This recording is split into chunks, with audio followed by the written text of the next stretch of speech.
তমলুক লোকসভা কেন্দ্রে এবারে কোন প্রার্থীর দিকে পাল্লা ভারী বলে আপনার মনে? তমলুক লোকসভা কেন্দ্রে অবভিয়াসলি তৃণমূল কংগ্রেসের প্রার্থী দেবাংশু ভট্টাচার্যের পাল্লা ভারী। অবশ্যই দেবাংশু ভট্টাচার্য। জিতে গেছি তো আমরা জিতে গেছি। দেখলে তো দেবাংশুর দিকে। তৃণমূল কংগ্রেসের দেবাংশু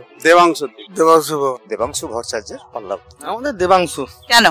ইয়ং ছেলে, ছুটতে পারবে। দেবাংশু হচ্ছে একজন ইয়াং ছেলে। দেবাংশু 28 বছরের ইয়ং একটা জেনারেশনের ছেলে। পুরো আমাদের যে 7টা বিধানসভা আছে ছুটে বেড়াতে পারবে। একটা ইয়াং ছেলে যে ঘোড়ার মতো ছুটতে পারছে।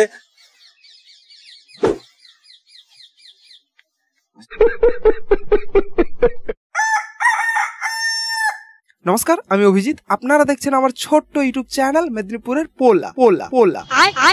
আচ্ছা, আমরা সকলেই কি জানতাম যে দেবাংশু হচ্ছে একটা চটি চাটা।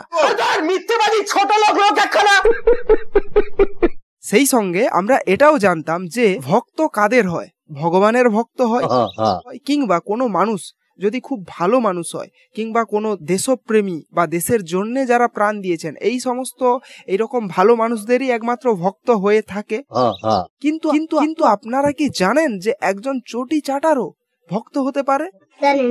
তো আসুন আজকের ভিডিওতে আমরা দেবাংশুর সেই সমস্ত অন্ধ ভক্তদেরকে নিয়ে একটু আলোচনা করব।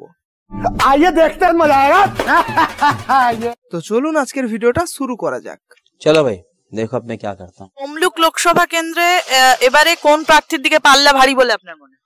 তমলুক লোকসভা কেন্দ্রে অবভিয়াসলি তৃণমূল কংগ্রেসের প্রার্থী দেবাংশু ভট্টাচার্যের পাল্লা ভারী। मुंह से सुपारी निकाल के बात कर रहे बाबा। অবভিয়াসলি তৃণমূল কংগ্রেসের প্রার্থী দেবাংশু ভট্টাচার্যের পাল্লা ভারী। এ বলছে যে তমলুক লোকসভা কেন্দ্রে অবভিয়াসলি তৃণমূল কংগ্রেসের পাল্লা ভারী, অর্থাৎ দেবাংশু ভট্টাচার্যেরই পাল্লাটা ভারী। কিন্তু অন্যান্য যারা দাঁড়িয়েছেন ওই একই কেন্দ্র থেকে, অর্থাৎ অভিজিৎ গঙ্গোপাধ্যায় বিজেপির থেকে দাঁড়িয়েছেন, কিংবা অন্যান্য যারা দাঁড়িয়েছেন, তাদের পাল্লাটা কেনই বা ভারী নয়?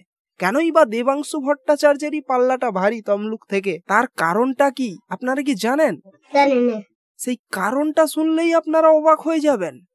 শুনুন। তার কারণ হচ্ছে সর্বোপরি দেবাংশু 28 বছরের ইয়ং একটা জেনারেশনের ছেলে। পুরো আমাদের যে 7টা বিধানসভা আছে ছুটে বেড়াতে পারবে। কি বলে? সর্বোপরি দেবাংশু 28 বছরের ইয়ং একটা জেনারেশনের ছেলে, পুরো আমাদের যে 7টা বিধানসভা আছে ছুটে বেড়াতে পারবে। বসুন, এসব আমি জানি। আজ পর্যন্ত আমরা দেখেছি যে দেবাংশু তার প্রচারে চতুর্দিকে এই কথাটা বলে বেড়াতো। এখন দেখছি তার অন্ধভক্তরাও এই আশায় বসে আছে যে দেবাংশু একটা 28 বছর বয়সী ছেলে, সে চতুর্দিকে ছুটে বেড়াতে পারবে, তার জন্যই সে জিতছে। আর একটা হচ্ছে অভিজিৎ বাবু যেভাবে মানুষের চাকরি খাচ্ছে, সেই জন্য অভিজিৎ বাবু যদি এখানে জিতে আসে সেটা মানুষের জন্য খুবই ক্ষতিকারক। তাই আমরা দেবাংশুর পাল্লা দেখতে পাচ্ছি ভারী, দেবাংশুই জিতবে। ভাই দেখতে হবে তো এরা কার ভক্ত, যার প্রভু হচ্ছে চটি চাটা। এ কি বলছে? এ বলছে যে অভিজিৎ গঙ্গোপাধ্যায় নাকি আমাদের রাজ্যের চাকরি প্রার্থীদের চাকরিটা খেয়েছে। অভিজিৎ বাবু যেভাবে মানুষের চাকরি খাচ্ছে, একে গিয়ে কেউ বোঝা যে আমাদের রাজ্যে বিভিন্ন দুর্নীতি, চুরি দুর্নীতির মধ্যে সবচেয়ে বড় দুর্নীতির মধ্যে এটাকেও ধরা যেতে পারে, যেটা হচ্ছে চাকরি দুর্নীতি, যাতে রাজ্যের প্রাক্তন শিক্ষামন্ত্রী সেও বর্তমান সময়ে জেলের ভেতর রয়েছে এই চাকরি দুর্নীতির জন্য, যেখানে ঘুষ দিয়ে, টাকা দিয়ে চাকরি চুরি করা হয়েছে। আর যার জন্যই ওই সমস্ত চাকরিগুলো বাতিল করা হয়েছিল। কি জন্যে? কারণ রাজ্য সরকার সহযোগিতা করছিল না, তারই জন্যে। আর এ বলছে যে অভিজিৎ গঙ্গোপাধ্যায় নাকি আমাদের রাজ্যের চাকরি প্রার্থীদের চাকরি খেয়েছে। অভিজিৎ বাবু যেভাবে মানুষের চাকরি খাচ্ছে। তমলুক লোকসভা কেন্দ্রে এবার কোন প্রার্থীর দিকে পাল্লা ভারী? তৃণমূল কংগ্রেসের দেবাংশু। কেন? আমরা ইয়ং জেনারেশনকেই চাচ্ছি। হ্যাঁ ভাই, এটা কিন্তু মানতে হবে যে দেবাংশুর এই ভক্তরা কিন্তু খুব লজিক্যাল কথাবার্তা বলে। যেরকম এদেরকে যখন প্রশ্ন করা হয় যে তমলুক লোকসভাতে এবারের পাল্লা কার ভারী রয়েছে, মানে কে জিতবে, তখন এরা উত্তরে বলে যে দেবাংশুর পাল্লা ভারী। কারণটা কি? এরা দেবাংশুকে চায়। তমলুক লোকসভা কেন্দ্রে এবার কোন প্রার্থীর দিকে পাল্লা ভারী? তৃণমূল কংগ্রেসের দেবাংশু। কেন? আমরা ইয়ং জেনারেশনকেই চাচ্ছি। না ভাই, তুমি দেবাংশুকে চাইছো, আর তুমি ইয়ং জেনারেশনের নামে একজন চটি চাটাকে চাইছো। তার মানে কি এটা হয়ে গেল নাকি দেবাংশুর পাল্লা ভারী, দেবাংশুই জিতবে? আর দেবাংশুকে এরা কেন চাইছে? কারণ সে ইয়ং, আর তার চেয়ে বড় কারণ হচ্ছে সে ভালো ছোটাছুটি করতে পারবে, ভালো দৌড়াদৌড়ি করতে পারবে, তার জন্য।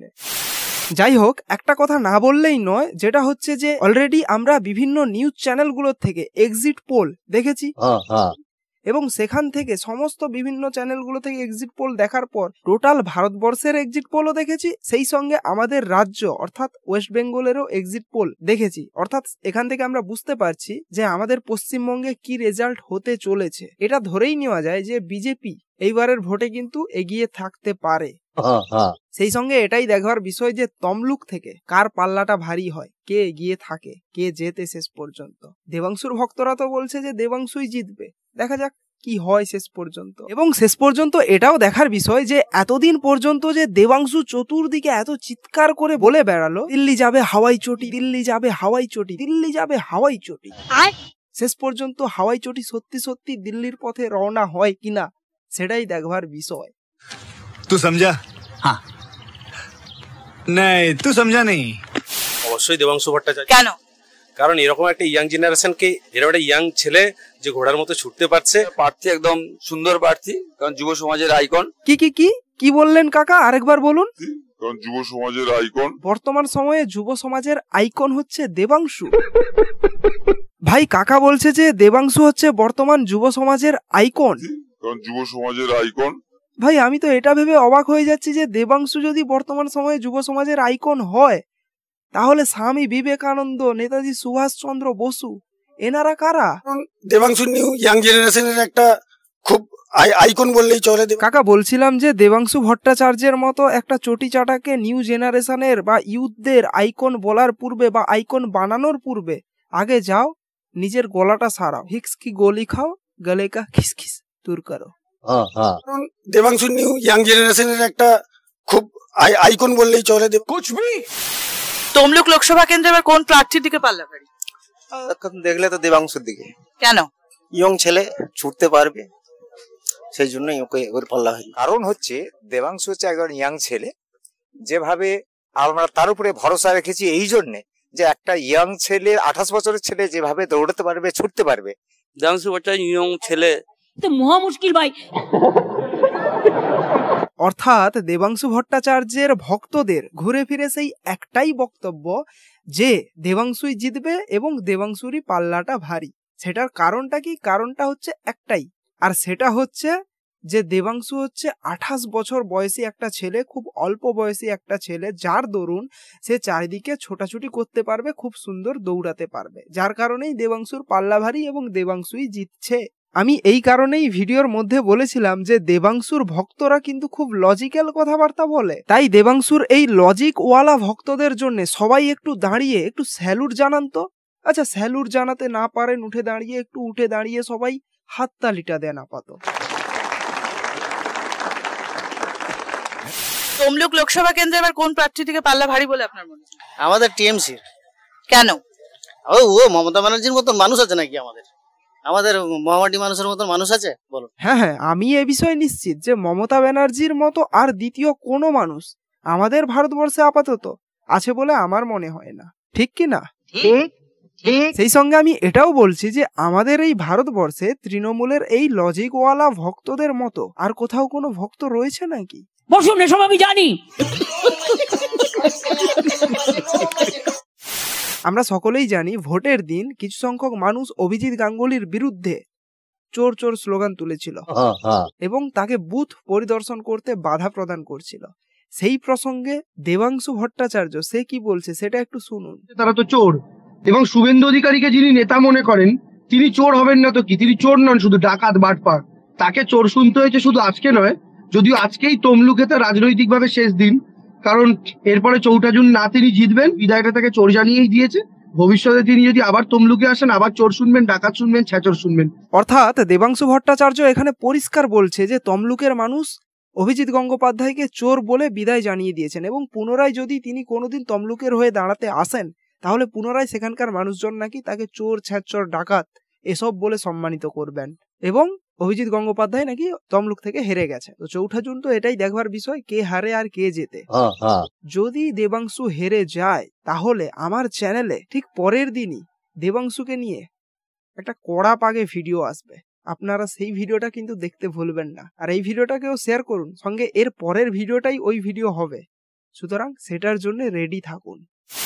তো বাস এইবার ভিডিওটা শেষ করব, কিন্তু ভিডিওটা শেষ করার পূর্বে দেবাংশুর শেষ ইচ্ছা দেবাংশুর শেষ আশাটা আরেকবার শুনে নেওয়া যাক। এখনো পর্যন্ত তুমি কতটা কি বুঝছো, এখনো কি কিরকম কি ভোট হচ্ছে, কতটা আশাবাদী? জিতে গেছি তো আমরা জিতে গেছি।